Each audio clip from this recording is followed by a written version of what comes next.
I had a vision. I saw a dark and stormy ocean. In that ocean, I thought I saw multitudes of poor human beings plunging and floating and shouting and shrieking, cursing and struggling and drowning. And out of this dark, angry ocean, I saw a mighty rock that rose up with its summit towering high above the stormy seas. And all round the base of the rock, I saw a vast platform. And on this platform I saw with delight a number of the poor wretches continually climbing out of the angry ocean. And I saw that some of those who were already safe on the platform were fervently helping the poor creatures still in the angry waters to reach safety. But something puzzled me. Although they had all been rescued at one time or another from the ocean, nearly everyone seemed to have forgotten all about it. Anyway, the memory of its darkness and danger no longer troubled them. And what was equally strange and perplexing to me was that most of these people did not seem to have any care, that is, any agonizing care, about the poor perishing ones who were struggling and drowning right before their eyes. But then I saw something wonderful. I saw a great being from above come straight from his palace, right through the dark clouds. And he leapt right into the raging sea among the drowning people. And there I saw him toiling to rescue them until the sweat of his great anguish ran down in blood.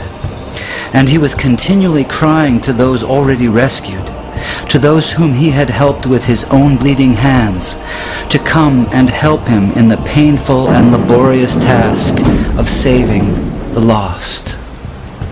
But the strangest thing of all was that those on the platform to whom he called were so taken up with their trades and professions and money-saving and pleasures and families and community and gatherings and religions and arguments about it that they did not respond to the cry that came to them from this wonderful being who had himself by his Spirit gone down into the sea. And so the multitude went on struggling and shrieking and drowning in the darkness.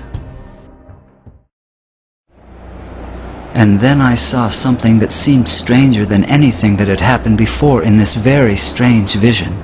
Those whom this wonderful being cried out to come and help him in his difficult task were always praying and crying to him to come to them. Some wanted him to come and stay with them and spend his time and strength in making them happier. Others wanted him to come and take away various doubts and misgivings they had concerning the truth of some letters which he had written them.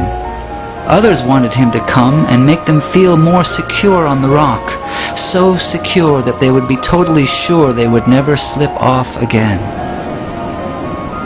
They used to meet and get as close to the rock as they could, and looking towards the mainland where they thought the great being was, they would cry out, "Come to us, come and help us."